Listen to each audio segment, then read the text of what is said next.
이번에 여러분에게 알려드릴 내용은 조금 더 여러분들에게 상세한 통계의 이유를 설명드리려고 하는 겁니다.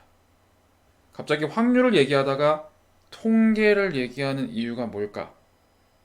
사실은 제가 확률과 통계가 차이가 있다고 얘기했고, 그리고 앞에서 봤던 대표적 확률 분포에서 결국 우리가 알고 싶었던 건 내 데이터가 어떤 확률 분포, 즉 어떠한 모델, 어떠한 근거를 따르는지를 확인하는 거였습니다. 그래서 제가 일부 샘플 데이터로 확인해 본 다음에, 샘플 데이터라는 뜻은 이런 거였죠. 일부 샘플로 히스토그램을 그린 다음에 이 히스토그램이 실제로 어떠한 히스토그램 분포와 유사한지를 확인을 통해서 뭘 알 수 있다고 했냐면, 굳이 실험을 반복하지 않고 내 샘플은 이렇지만 아마 특정 전체 집단은 아마 뭐 감마 분포를 따를 거야 라고 가정할 수 있다고 했습니다. 그래서 뭐 KS 테스트 이런 것들을 사용해서 어떤 분포와 가까운지 확인을 하고, 내 샘플은 이거지만 전체 집단은 감마 분포를 따를 거야. 그러니 감마 분포를 가정하고 내 데이터는 전체 집단이 이렇구나. 이걸 모델로 가정하고 무언가 분석을 하면 된다고 했는데, 약간 여기에서 의구심이 드실 분들이 계실 거예요. 아니, 샘플이 이렇다고 했는데 전체 집단, 파퓰레이션이라고 합니다. 전체 집단이 진짜 이런 모습 중에 하나라고 정말 단정할 수 있는가? 진짜? 에 대해서는 제가 설명을 안 드리긴 했습니다. 진짜 내가 샘플을 한 번 추정하고 두 번, 세 번, 네 번, 다섯 번 계속 반복적으로 추정한 다음에 히스토그램을 그렸더니 대부분의 케이스가 진짜 이렇게 감마 분포를 따라야지 전체 집단이 감마 분포를 따르는 거겠죠. 그렇죠? 근데 그런 얘기는 하지 않고 그저 이 샘플과 비교해서 비슷한 데이터를 전체를 따를 거예요 라고 말씀드렸는데, 이제 왜 우리가 샘플을 한 번, 두 번, 세 번, 네 번, 다섯 번 무한대만큼 반복적으로 샘플을 뽑아서 무한대만큼을 샘플을 뽑는다. 즉 거의 전체 집단에 가까울 정도로 많이 반복한다는 뜻이에요. 그랬을 때 실제 전체 집단의 분포가 특정 분포에 가까워지는가, 그 원리에 대해서 설명하기 위해서 이번에 반복되는 사건의 실제 확률 분포는 이 내용을 설명드리는 겁니다. 확률 얘기긴 하지만 저는 지금 갑자기 확률이 아니라 통계적인 얘기를 하라는 거예요. 왜? 이제 우리는 뭘 할 거냐면 확률 얘기에서 넘어가서 통계 얘기를 하기 시작해야 되기 때문입니다. 제가 앞에서 결국 통계란 확률을 사용하는 것이라고 했었죠. 확률을 사용해서 정량적인 수치로 표현하는 것을 통계라고 했습니다. 이 관련성을 얘기하기 위해서는 지금 하려는 x를 사용해서 어떻게 f가 되는지 이걸 확인해야 되는 겁니다. 그 확인하는 내용이 바로 이 네 번째로 얘기할 반복되는 사건의 실제 확률 분포, 이 내용입니다.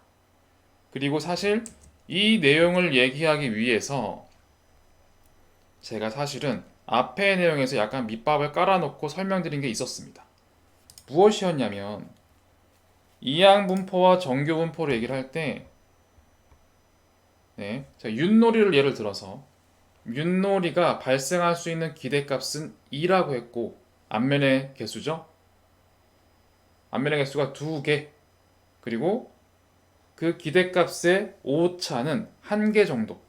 그래서 도에서 걸 사이가 나올 수 있다. 뭐 이런 식으로 의사결정할 수 있다고 했습니다. 그렇죠? 그리고 실제 정규분포를 설명할 때도 10번 정도 반복해서 주사위를 던졌을 때, 예를 들어서 1의 눈, 이 한 번 나올 확률은 전체 32%, 두 번 나올 확률은 얼마? 이렇게 얘기를 했었습니다. 그런 다음 실제 이 횟수의 기대값은 60번 중에 주사위에 눈이 나올 확률이 6분의 1이니까 한 10번 정도가 특정 눈이 나올 수 있다. 이렇게 했었죠.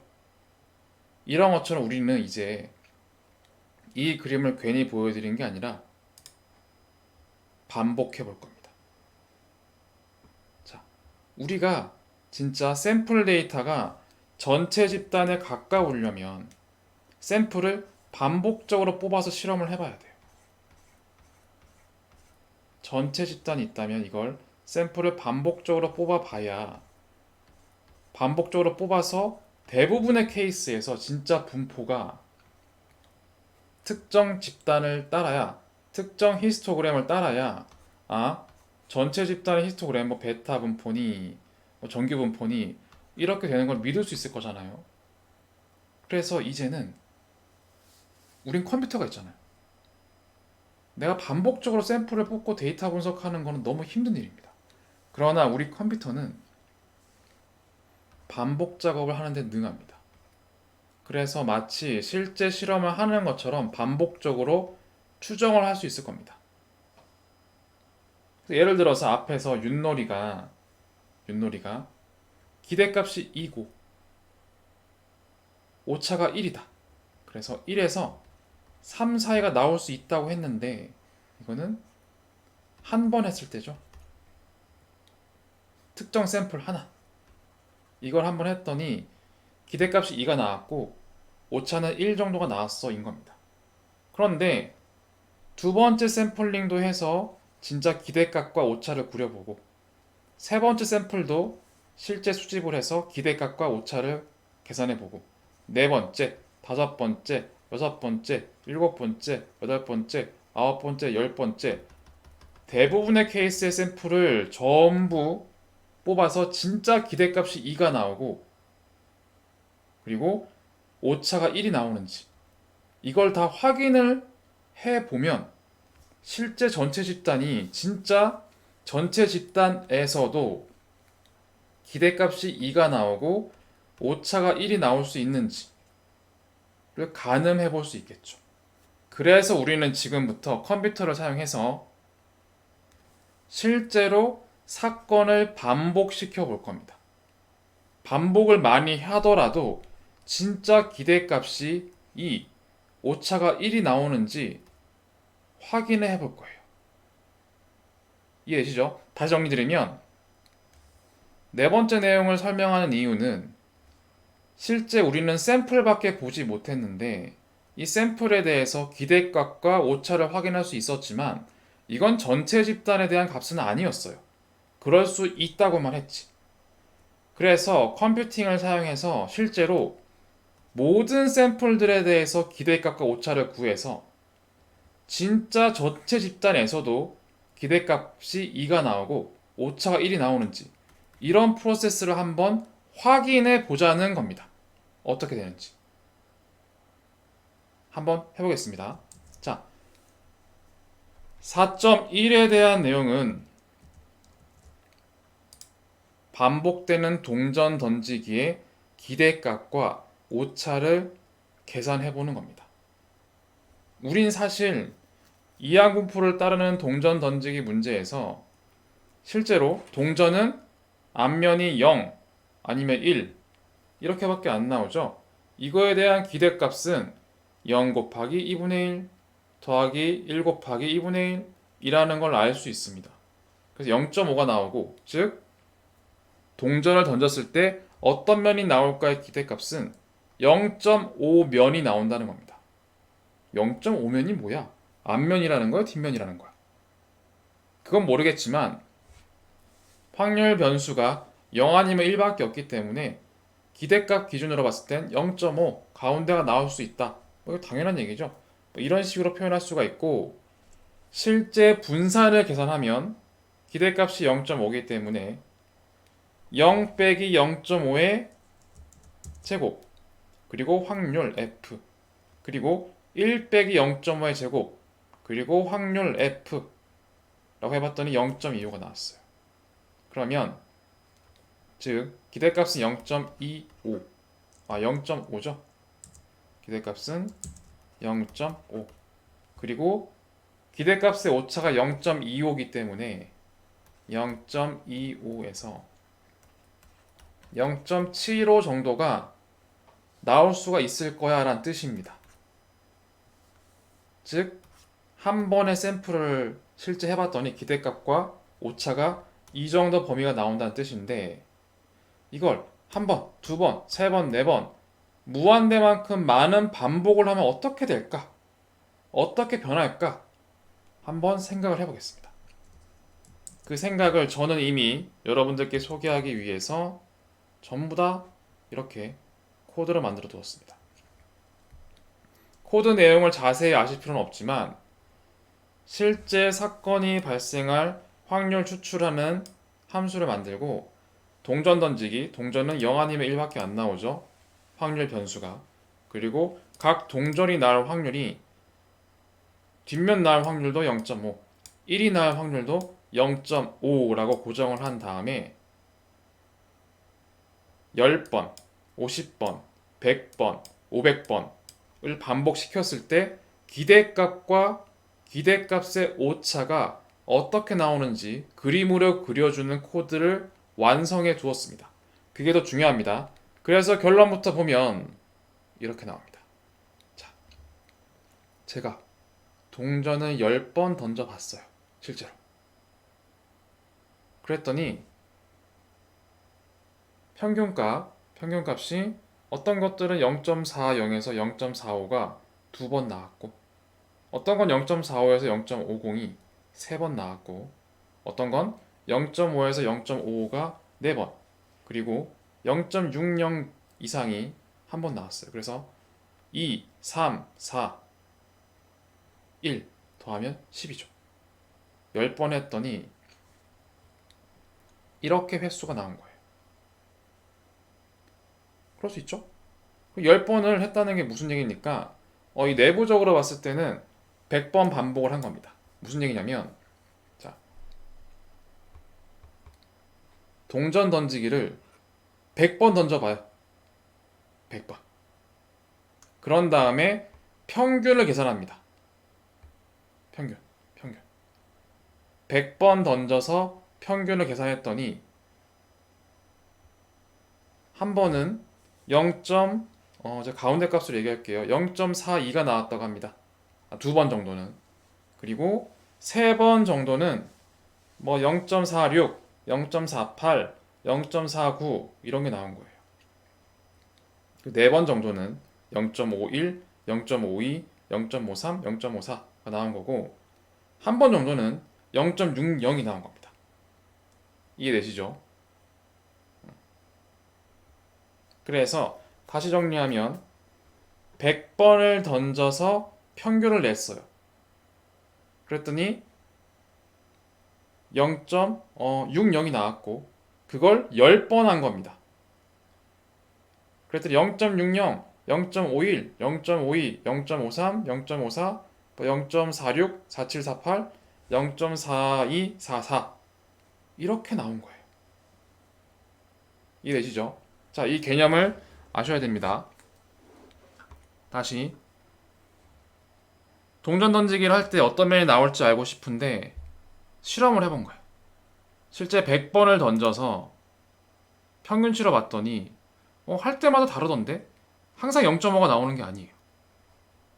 한 번 했더니 0.6이 나오기도 하고, 한 번 했더니 0.42가 나오기도 하고, 뭐 그런 거예요. 그리고 10번 했더니 이렇게 나온 겁니다. 이해되시죠? 그래서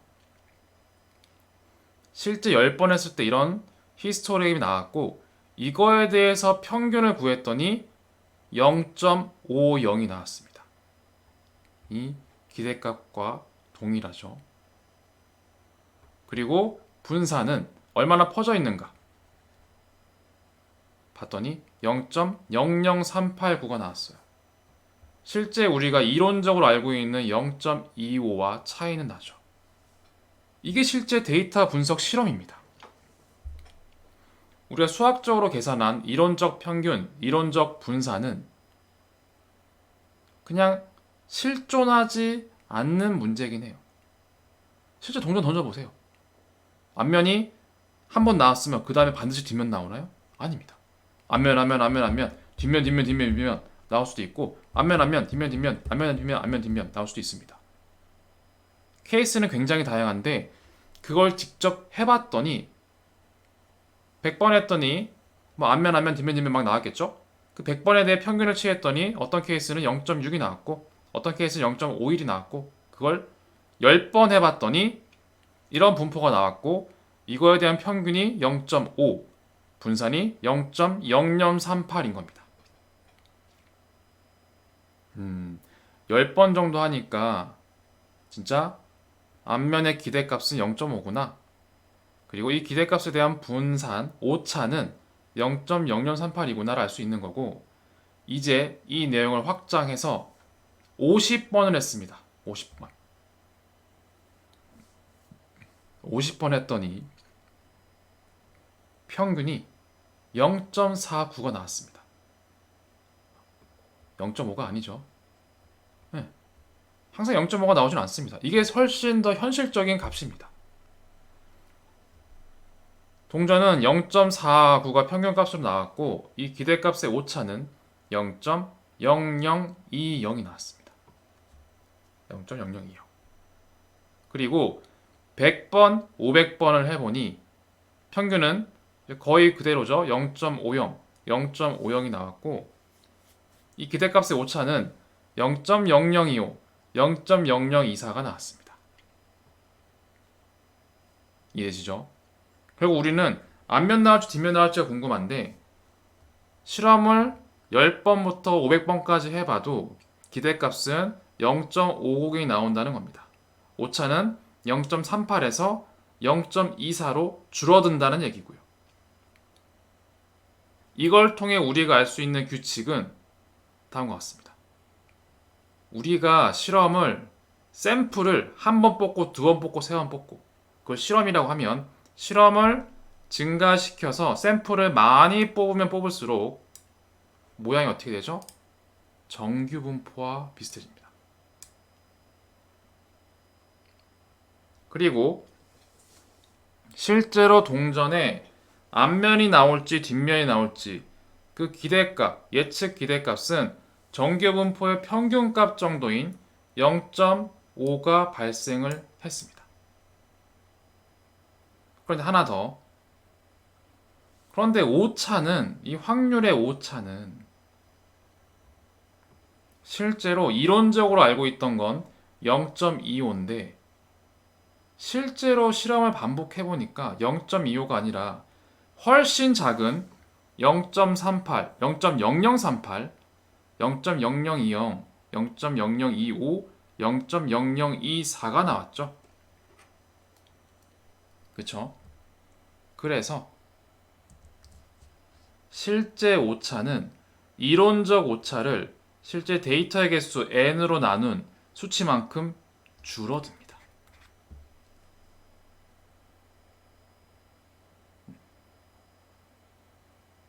이게 무슨 얘기일까요, 그러면?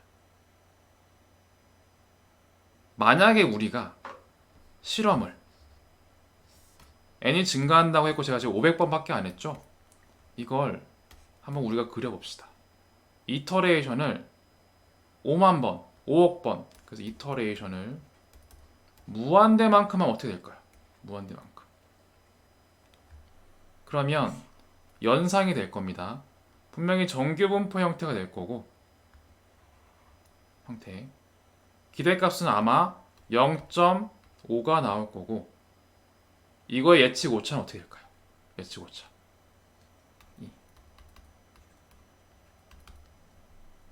안 해봤지만 분명히 이렇게 될 겁니다. 거의 0에 가까울 겁니다.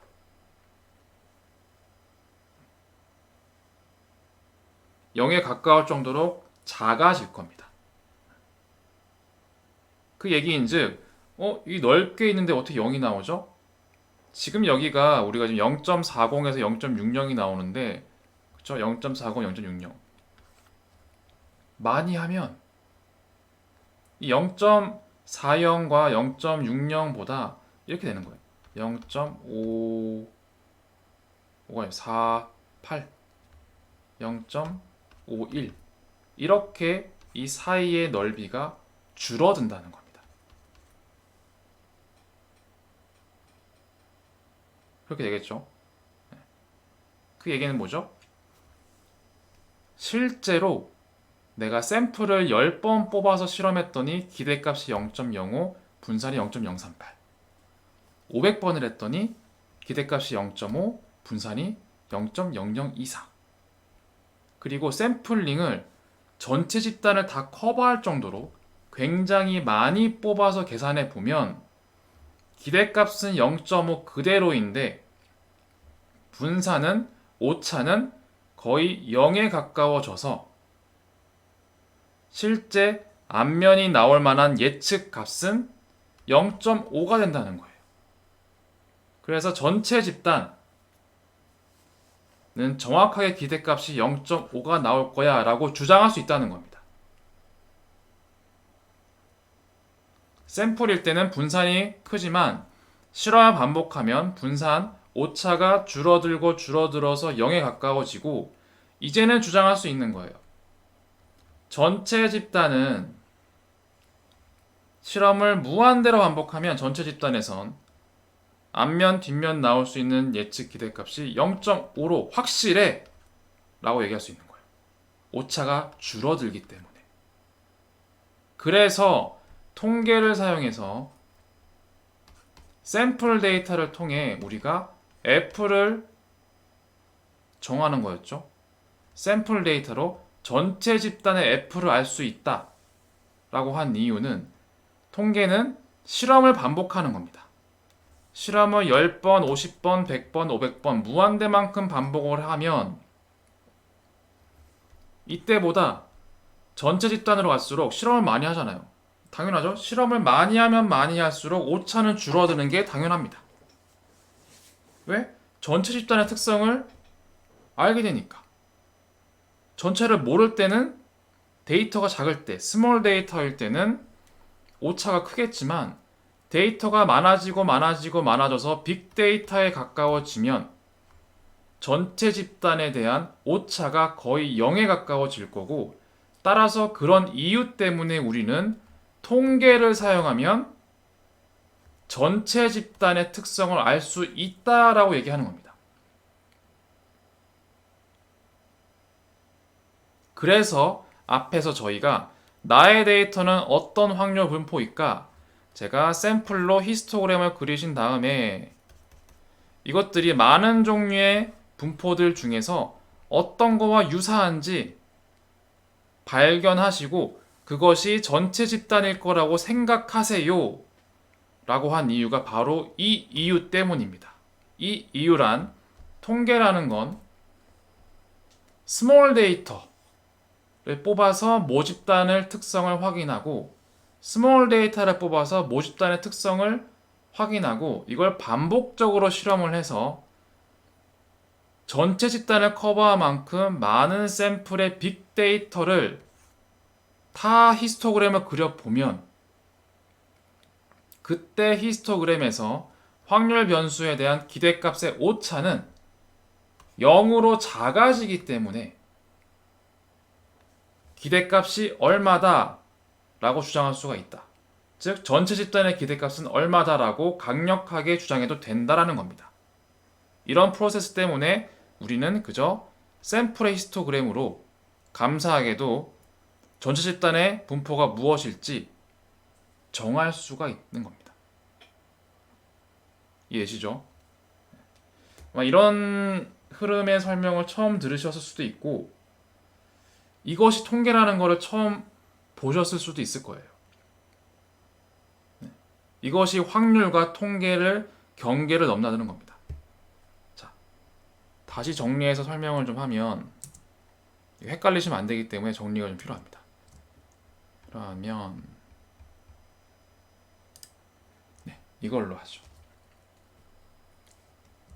우리는 샘플 데이터 X에서 통계를 쓰면 F가 나온대 라고 간접적으로 알고 있었고 우리는 이 F가 정규 분포인지 이항 분포인지 포화성 분포인지 베타 분포인지 뭐 이런 것 중에 하나라고 알 수 있었죠. 문제에 따라서. 그리고 이걸 사용해서 실제 y 값을 예측하고 그 확률을 알 수 있었습니다. 그래서 우리는 제가 여러분들이 샘플을 뽑으세요. 히스토그램을 그리세요. 그렇습니다. 아, 그렇습니까? 그러면 정규분포 분포는 이렇고요. 이항분포의 분포는 뭐 예를 들면 뭐 이렇고요. 포화성은 뭐 분포가 이렇습니다. 베타 분포는 분포가 이렇습니다. 이 중에 뭐가 비슷하죠? 베타 분포가 비슷합니다. 아, 그러시군요. 그럼 전체 집단은 베타 분포라고 가정을 하고 F를 그리고 확률을 계산해서 예측값을 쓰세요 라고 해도 된다고 했는데 그 이유가 바로 통계라는 녀석이 주어진 데이터 샘플을 한번 추정해서 히스토그램을 그리고 그거에 기대값과 분산, 오차를 계산했더니 기대값은 얼마, 분산은 이렇게 퍼져 있었어 를 확인하고 또 한 번 샘플을 뽑아서 히스토그램을 그린 다음에 이거의 기대값, 분산을 확인하고 이걸 반복적으로 굉장히 많이 해서 이 히스토그램을 누적으로 쌓으면 결국 기대값은 특정 값이 되고 분산, 오차는 0에 수렴하기 때문에 우리는 전체 집단 F의 기대값도 이 샘플들의 기대값이라고 할게요. 이 2와 동일해지더라 라는 것이 통계적으로 증명되어 있고 통계의 역할이 바로 이것이기 때문입니다. 이 원리 때문에 우리는 샘플에선 기대값이 뭐 예를 들어 0.5, 분산이 0.25였지만 전체 집단은 결국 이 샘플의 기대값 0.5와 동일하는데 전체 집단의 분산이 0에 수렴하기 때문에 결국 샘플의 기대값과 전체 집단의 기대값이 동일합니다 라고 주장할 수 있는 계기가 된다는 겁니다. 그래서 여러분들은 그저 샘플의 히스토그램만 그리고 샘플의 히스토그램이 실제로 정답으로 알려져 있는 정답지 분포들 중에 어떤 그림과 가까운지 유사한지를 정해버려도 무방하다는 겁니다. 이런 이유 때문에. 이것이 바로 통계에 대한 핵심이자 통계의 전부입니다. 그리고 이것이 바로 통계와 확률의 관련성에 대한 전부입니다. 자, 그리고 혹시나 간접적으로 이렇게 설명드리는 게 나을 수도 있는 분들 때문에 말씀드리면 그러면 통계라는 건 샘플을 반복적으로 추정해서 이렇게 추정된 기대값과 분산이 결국 전체 집단의 기대값 분산과 달라지는데 기대값은 동일하다. 이런 관계를 의미한다는 건데 이걸 뭐라고 부르나요? 그걸 CLT, Central Limit Theory, 중심 극한 정리라고 배우는 겁니다. 이 얘기하는 게 너무 힘드네요. 자, 한번 이런 걸 들어보셨을 분도 계실 거예요. 통계를 배우시거나 할 때.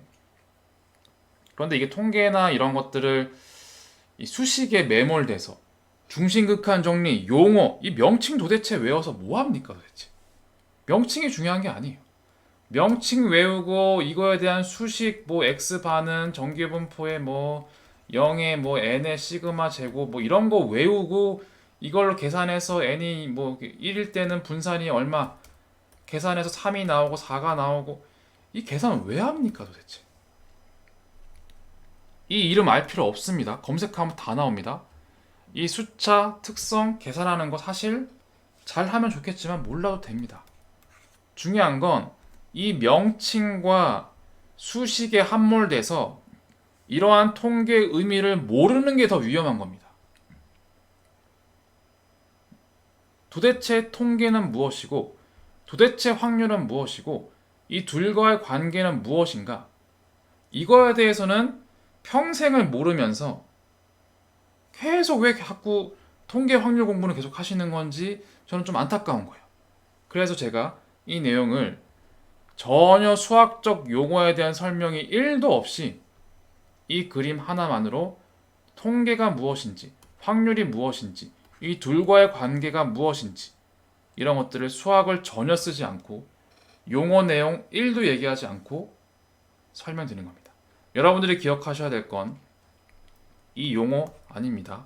계산식 아닙니다. 컨텐츠입니다. 통계란 마지막으로 설명드릴게요. 샘플을 반복적으로 추정해서 기대값을 구했더니 기대값은 0.5, 분산은 0.25가 나왔는데 통계는 우리가 실험을 할 필요가 없이 알아서 자연스럽게 실험을 반복적으로 굉장히 많이 해줍니다.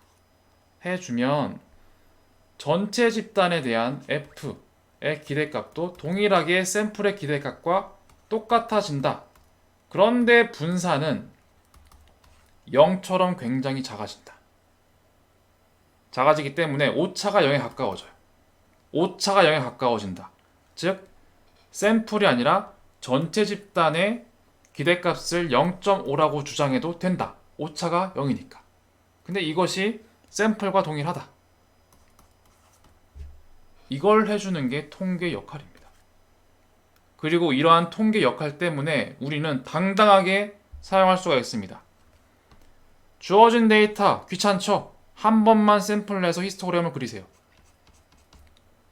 그런 다음 정규분포든 이항분포든 모르겠어요. 이항분포든 아니면 포화성 분포든 베타 분포든 팔짱을 끼시고 눈으로 째려보세요. 뭐랑 비슷하지? 얘랑 비슷하네. 그러면 전체 집단은 이 분포를 따르겠네. 이 모델을 따르겠네. 이러한 근거가 되겠네. 라고 생각하시고 확률을 추정해서 확률적으로 미래값 y를 예측해서 써도 된다는 겁니다. 이게 끝이에요. 통계 때문에 여러분들은 믿고 이렇게 쓰시면 된다는 거예요. 이렇게 정리를 드리고 다시 한번 원래 내용으로 돌아가겠습니다. 돌아가서 자, 다시 반복되는 동전 던지기 확률 분포를 봤더니 실험을 반복하면 실제 우리가 이론적으로 알고 있는 동전 던지기 평균은 0.5, 분산 오차는 0.25. 이건 현실이 아닙니다. 현실은 진짜 해봐야 돼요. 해보면 10번 했을 때 평균 분산, 50번 했을 때 평균 분산. 반복을 많이 했더니 평균은 그대로 결국 0.5가 되고 전체 집단의 기대값도 샘플의 기대값과 같아지고 분산은 0에 가까워질 만큼 작아진다. 그래서 샘플의 기대값과 전체 집단의 기대값은 같다라고 주장할 수가 있다. 그것이 바로 통계 역할이자 힘이다. 라고 이해하시면 됩니다. 그 내용을 풀어 쓴 게 아래 내용이에요.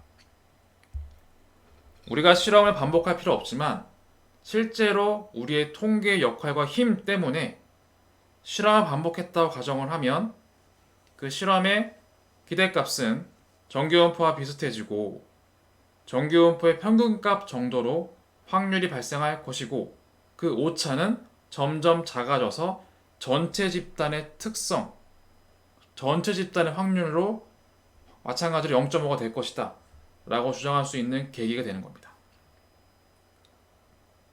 자, 약간 꼬아서 다른 예를 들어줄게요. 만약에 동전이 더러워졌습니다. 그리고 찌그러졌습니다. 앞면이 나올 확률이 0.4라면 어떻게 될까요? 지금 이거는 0.5라는 거는 우리가 이미 알고 있는 사실인데 0.5가 아닐 수도 있는 거 아닙니까? 동전의 상태가 어떤지 모르잖아요. 그런 케이스를 한번 봅니다.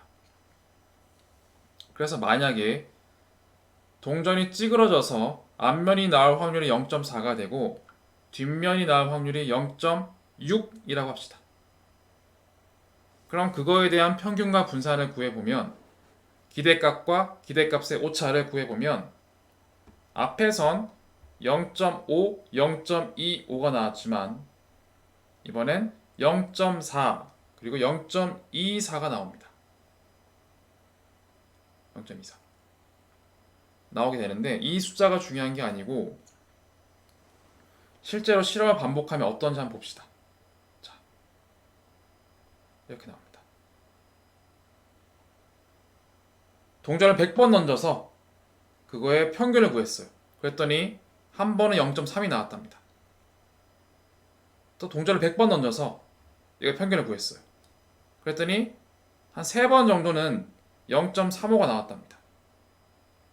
동전을 100번 던져서 평균을 구했더니 5번 정도는 0.43이 나왔다고 합니다. 이렇게 그림이 나왔어요.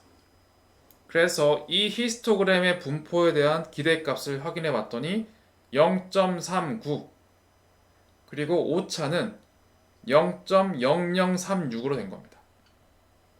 이걸 10번, 50번, 100번, 500번을 했더니 점점 정규분포에 가까워지죠.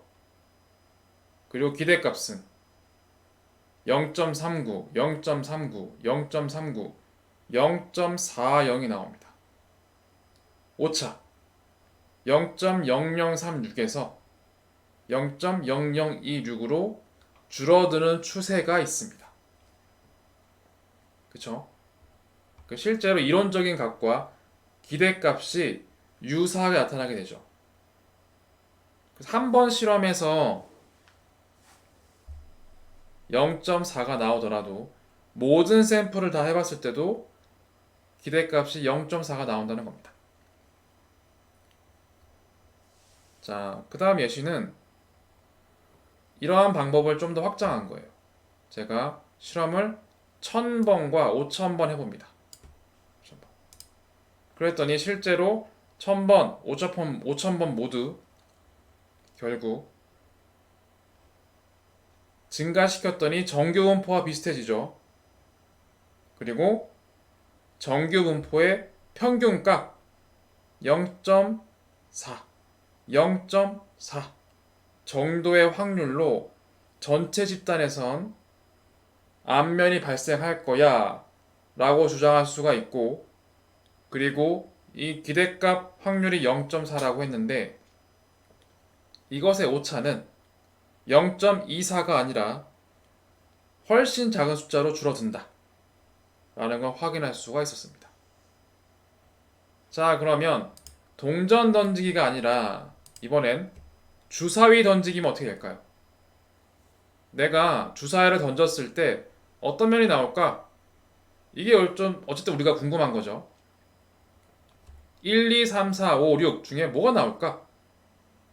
이거의 기대값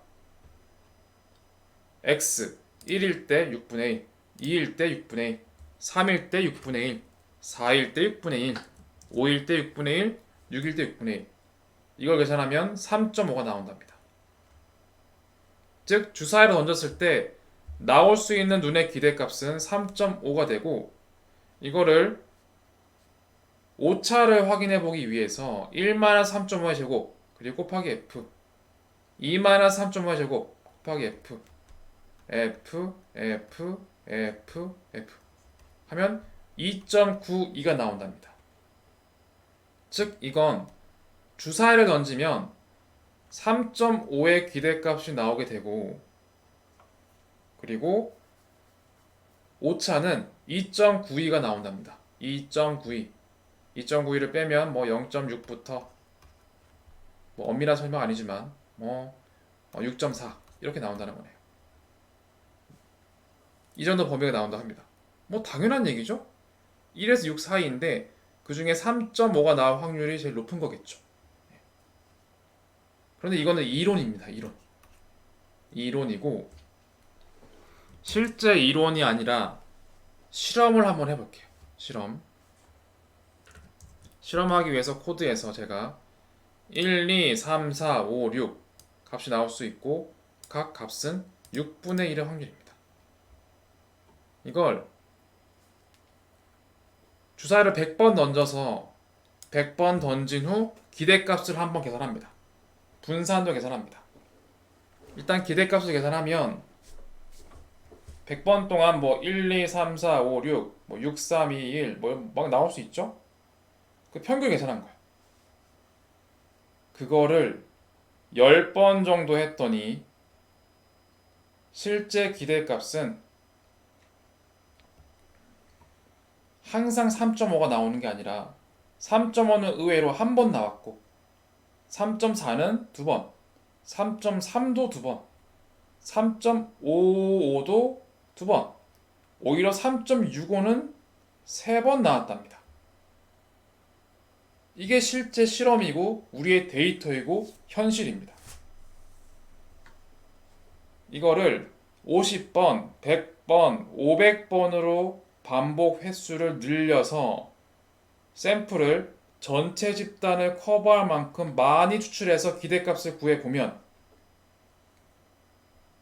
3.48, 3.46, 3.53에서 드디어 3.5로 이 수치와 가까워지는 걸 확인할 수가 있고, 그리고 분산 오차도 마찬가지로 0.023에서 0.04, 0.03, 0.03 무언가 줄어드는 패턴을 확인할 수가 있는 겁니다. 그래서 마찬가지로 동전 문제와 같이 실험을 반복적으로 많이 하면 결국 그 기대값에 대한 히스토그램은 정규분포가 아닌 형태였다가 점차 정규분포에 가까운 형태로 바뀌는 걸 알 수가 있고, 그리고 정규분포의 평균값 정도로 실제로 3.5가 발생하는 걸로 나타나게 되고, 그리고 오차는 2.92가 아니라 실제 실험을 반복하는 횟수만큼 n으로 나누어져서 굉장히 작아진다. 작아지기 때문에 결국 우리는 샘플을 통해서 통계를 사용하면 전체 집단의 분산을 알 수 있다는 겁니다. 전체 집단의 분산. 그래서 결국 우리는 샘플에서밖에 기대값을 알 수가 없지만 게을러서 이 기대값이나 전체 집단의 기대값이나 결국 같다. 그 이유는 통계 때문에, 통계 덕분에 우린 전체 집단을 모르지만, 빅데이터가 없지만 스몰 데이터 또는 샘플만으로 전체 집단의 기대값을 알 수가 있다. 그리고 오차가 0으로 작아지기 때문에 같아진다 라고 얘기할 수 있다는 거죠. 그래서 정리를 하면 우리가 실제 반복되는 사건의 실제 확률 분포를 통해서 통계를 알 수가 있습니다. 어떠한 사건이든 예상되는 사건을 반복적으로 시행을 하면 정규 분포의 분포를 따르고, 즉 전체 집단은 정규 분포의 움직임을 많이 따른다는 얘기가 됩니다.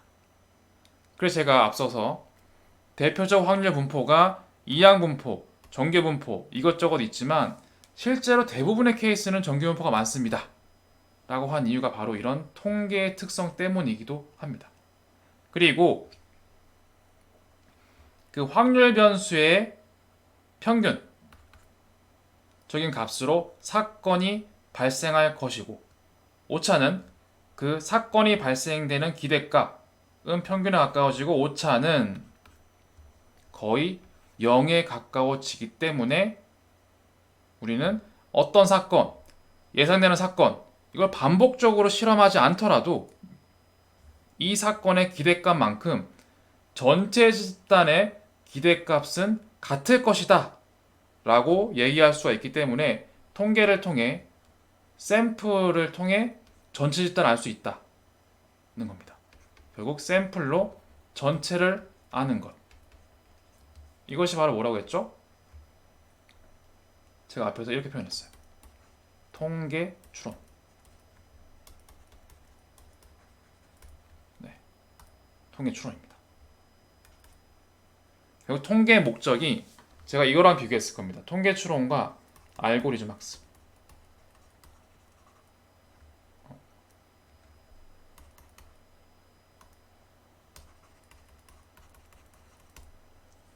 통계 추론의 목적은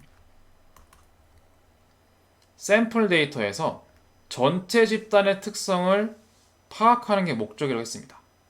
우리의 데이터는 전체가 아니고 통상 대부분 샘플이기 때문에 아무리 데이터가 많더라도 샘플이기 때문에 전체 집단의 특성을 알 필요가 있다. 그 이유가 바로 통계 추론 때문이고 그 이유를 지금 설명드린 겁니다. 그리고 알고리즘 학습은 과거의 데이터를 사용해서 미래 값을 예측하는 것이라고 했습니다. 이 두 가지를 설명드렸고 그 중에 통계 추론 내용을 지금 막 설명을 드렸던 겁니다. 다시 한번 정리를 하면 우리가 앞에서 확률 분포, 이항 분포, 정규 분포 여러 가지 종류가 있고 나의 데이터는 실제로 이러한 샘플밖에 없어요. 데이터가 없는데 아마 이미 학술적으로 많이 연구된 여러 가지 근거, 모델이 나와 있습니다. 바로 분포. 이런 것들 중에 어떤 거와 비슷한지 확인을 하고 그래서 비슷한 게 무엇인지 예를 들어서 이런 데이터는 베타 분포와 비슷합니다. 라고 출력이 되면 내 샘플은 이거지만 전체 데이터는 베타 분포를 따르네 라고 주장해도 된다는 겁니다. 그 이유는 통계의 힘 때문인데 실제로 반복적으로 사건을 발생시켰을 때 기대값을 봤더니 이 이론적 기대값은 실험을 반복하면 반복할수록 주사위로 볼게요. 실험을 반복하면 반복할수록 실제 샘플의 기대값만큼 전체 집단의 기대값도 똑같이 나타나게 되고 단 샘플의 이 기대값의 오차는 굉장히 컸는데 전체 집단의 기대값 오차는 거의 0에 가까워지기 때문에 샘플의 기대값이나 전체 집단의 기대값이나 같구나.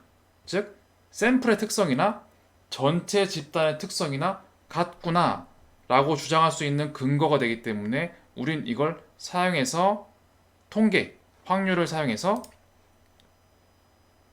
X로 F를 추정하고 그 F를 통해서 실제 미래값, 예측값을 확인할 수가 있는 겁니다. 자, 이렇게 해서 반복되는 사건의 실제 확률 분포 내용을 예시로 말씀드렸고요. 다음 얘기에서 좀 더 내용을 정리해 드리도록 하겠습니다.